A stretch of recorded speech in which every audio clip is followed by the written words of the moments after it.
Alright mga makisig, yun.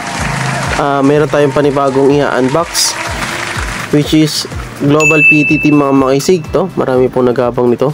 So labas pa lang, makikita nyo naman mga makisig, napakaganda ng packaging nya. Two-way radio, napaka-angas. Okay, check na natin mga makisig. Unbox na natin, pakita ko na sa inyo kung yung ano po yung binabanggit ko. So ito, alright, yan Global PTT mga makisig. Bagong bago yan. Unboxing tayo. May kasamang user's manual, dalawa yan. Ayan. Global PTT. Check natin mga makisig yung kanyang model. So bagong dating lang to mga makisig.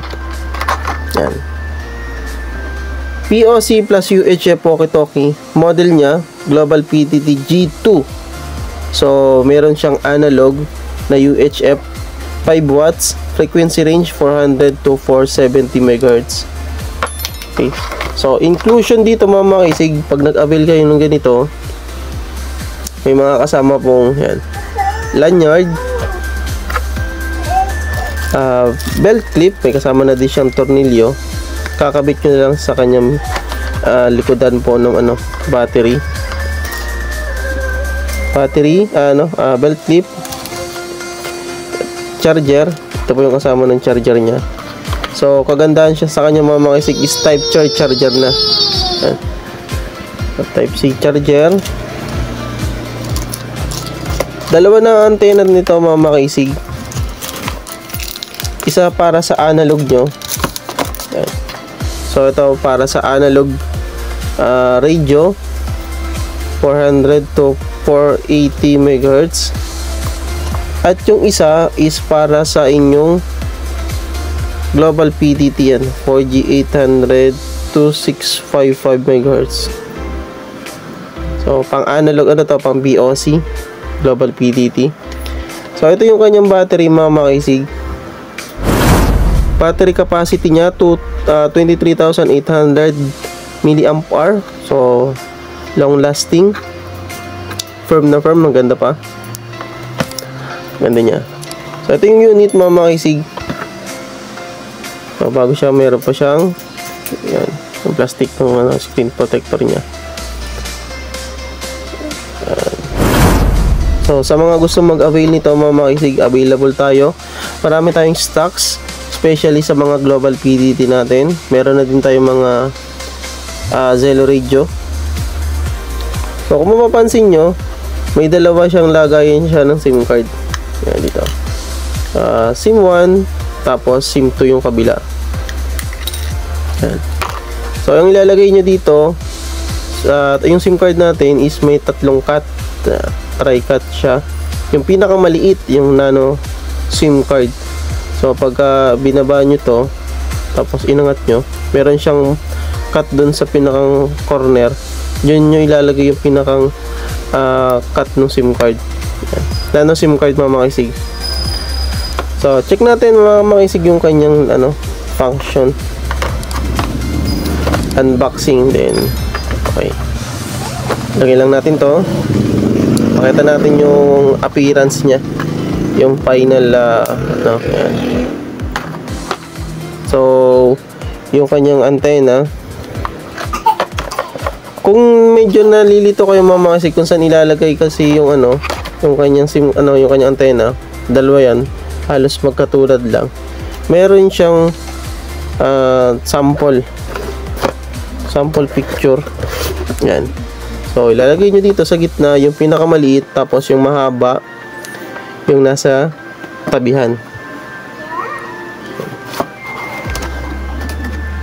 So kung nasa tabihan, ilagay nyo dito sa gitna yung maliit, kasi ito kasya din dito sa kabila. Yan, kasya din yan. So ilagay natin dito sa gitna. I-roscas nyo lang counterclockwise, clockwise rather. Tapos itong kabila dito sa left side. So ganyan yan. Dito naman siya ni china-charge mga makisig. 3 to 5 charging hours.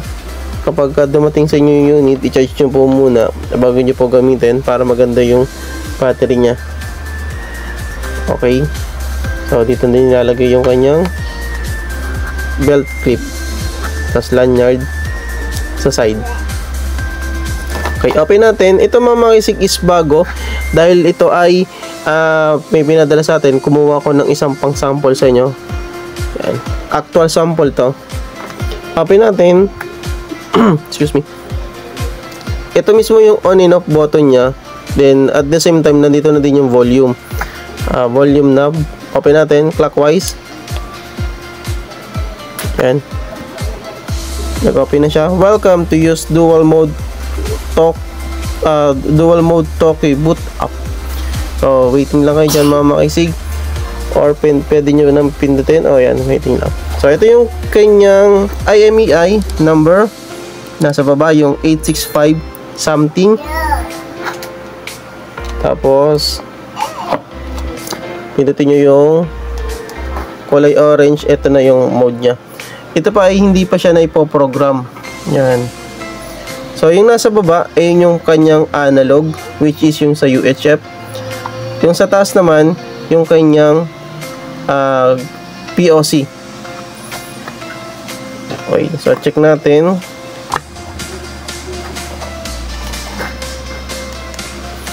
So pag mag-check kayo ng settings, kulay blue.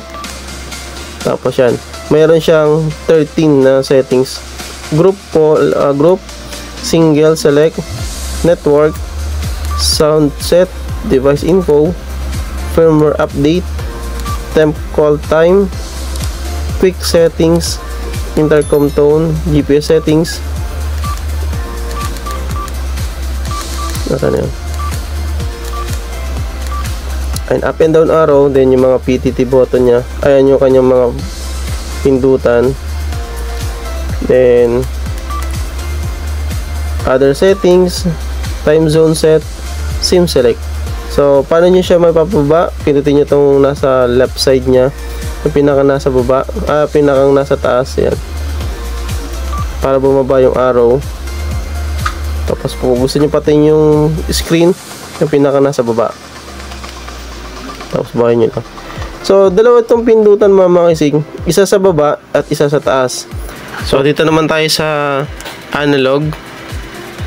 Mapapansin nyo, meron siyang 1 to 25 scanning. Kung gusto nyo mag-scan ng mga frequency para dun sa may mga nagtatransmit. Then mode select, kung frequency mode, channel mode, or channel or name mode.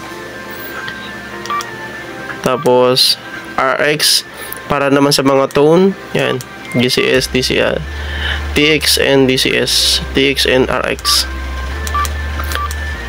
Yan, DTMF, power.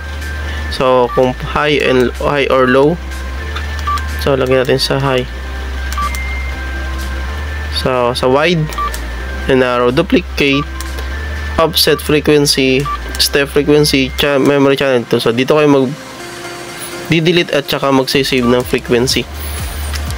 Squelch, transmit over time, tone, DTMF, any ID, data reset. So kung gusto nyo mag-reset, dito lang sa mga nakasave na frequency.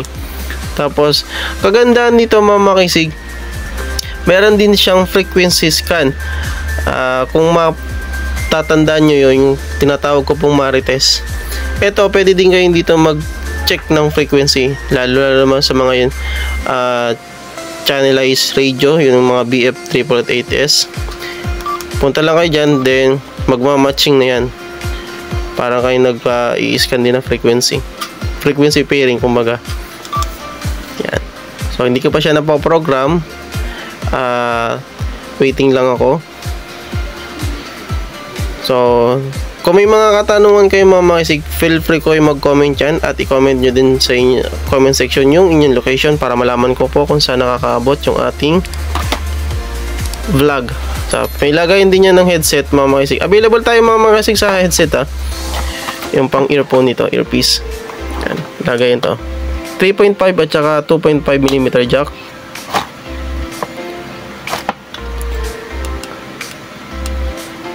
Ayan.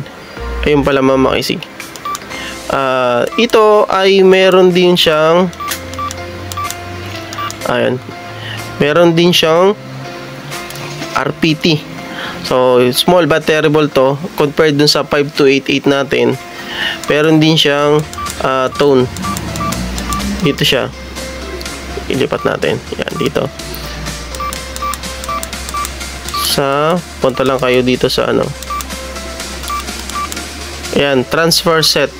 So, naka-on yan. Tanggalin muna natin para lumabas dito. Para matanggal tong Z. Parang sign Z. Off yan. So, kaya kanina hindi tayo makapag-transmit sa analog is naka-repeat.